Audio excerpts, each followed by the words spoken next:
This is Andi Purewal for Boxing Social in association with Pursue Fitness, and I'm joined by Paul Smith. Paul, how are you? I'm alright, thank you. Obviously, we've just witnessed the Liverpool show here.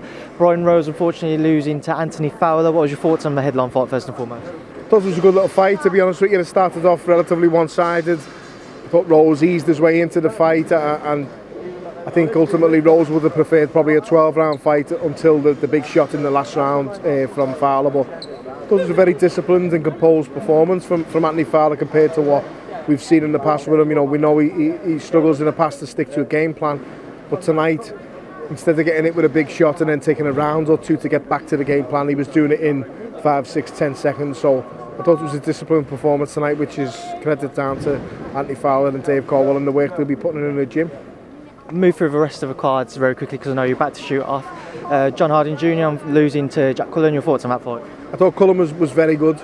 He set a red-hot pace early on. I didn't think he'd maintain it, but he did, and he looked like he had another 6 or 8 rounds in him as well after that.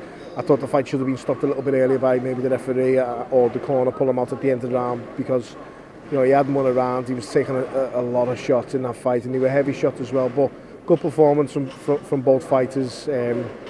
Cullen for the win and the good performance, and Harding for the bravery that he showed. Robbie Davis Jr. and Lewis Rickson both picking up victories, and he got a little heated backstage, we saw as well. Your thoughts on their victories and maybe a matchup between themselves? I thought both of them done well and got rid of the relatively easier opponents that they had tonight, but fighting each other, they certainly won't be having an easy fight, and I think that's a great fight and one that I'd like to actually watch. I think Davis is probably the better boxer out of the two. Rickson certainly punches the harder out of the two, but Rickson's not just a puncher and Davis isn't just a boxer. I think they've both got a lot to offer, and it'll be a fight that I'll hopefully be commentating on. If I don't, I'll be sitting front row watching it. And just a quick couple of things I want to touch on away from boxing, well, away from this show, I should say. Tyson Fury versus Fury-Wallin seems to be very close to being announced. What are your thoughts on that?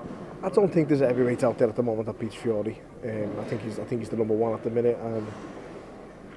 The division's wide open now after what happened with AJ over in New York. I think Joshua's got a big rebuilding job to do, but I think he's got the mettle and the mentality to do so. It's hard not to like Anthony Joshua and everything that he's about, and he's something that the country should be proud of, and I hope to see him back up where he was again. But I'd love to see him in the fight with Fury, Wilder and everything else. But I think Fury at the minute is still the number one. He's proven why he's number one every single time. Billy Joe Saunders split from Frank Warren today.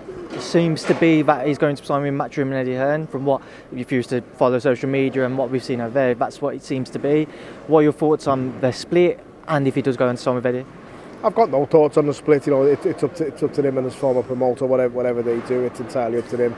The biggest and the best promoter in the country, whether anyone likes it or not at the moment, is Eddie Hearn and Matchroom. So if Billy Joe Saunders comes over, it's a little tip of a cap to Matchroom for signing a fighter of that quality, because he's a quality fighter.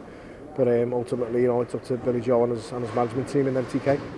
Do you think because we know Canelo and Golovkin are tied in with the Zone, and then Demetrius Andrade with Matchroom and Eddie, and Callum Smith is your brother with Eddie, do you think that's going to probably played on Billy's mind, and he thought that might make it easier to make those fights? I think so, and I think it makes a lot of sense for Billy Joe to come over to Matchroom or to go over to Matchroom, because then fights are a lot easier to make. But ultimately, as you found with a lot of things in Billy Joe Saunders' life, he'll do whatever he wants to do and whatever's best for him, and good on him.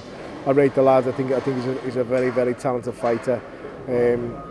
World champion, 2-time world champion, 2-weight world champion, and you don't get them for nothing. You know what I mean? He's done it the right way. Well, Paul Smith Jr., I kept you for long enough, so thanks for speaking to Boxing Social. Thanks a lot. Nice to see you.